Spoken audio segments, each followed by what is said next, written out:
mapar ko to, malamang manalo ako. Yung hindi pa nag-stop, umuulan na yun. Parang pagod na ako eh. Sabi ko, dapat i-stop to dahil lumakas yung ulan. Yung pag pinabalik sa clubhouse, pwede pa, may laban pa ako. Makapahinga pa ako, makapalit pa ako ng damit. Balik namin, nag-focus ako, yung mapar ko lang yung 16, may chance ako manalo. Yun, napar ko ng 16. Parang 18. Thank you. Yung patting ko, yung hole number 13 na mga isang patter. Tapos sa 15, mga dalawang grip na miss. Sabi ko, okay lang dun. Diyan umulan. Kupatay ka dun. Pag malakas ang ulan, mabasa yung likod ko, sumasakit naman. Pag-stop, ay salamat, balik sa clubhouse dito. Pwede pa may chance. Ang inisip ko, yun lang 16. Kahit nakalamang pa rin ako ng isa. Kung mapara kong 16 panalo.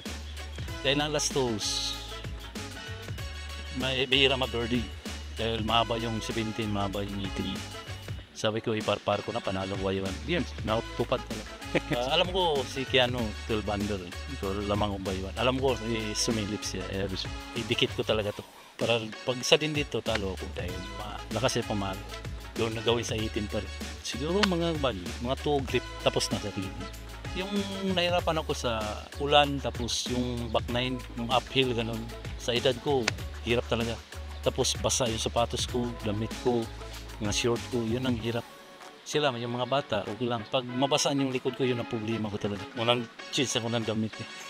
Salamat ako sa Espindido. Good condition ang course, ang lane, ang pero weather lang. Sabing ulan. Thank you very much sa Manila Southwood and sponsor, Sir Rickson. My wife, thank you. Support me. Araw-araw nanood sa akin. Akong anak, si Tony, asawa ko, si Cheryl. O si Shine. ICTSI, thank you. Salamat kami mga pro. Tuloy-tuloy pa ang Philippine Tour. Support ni si Sir Ricky.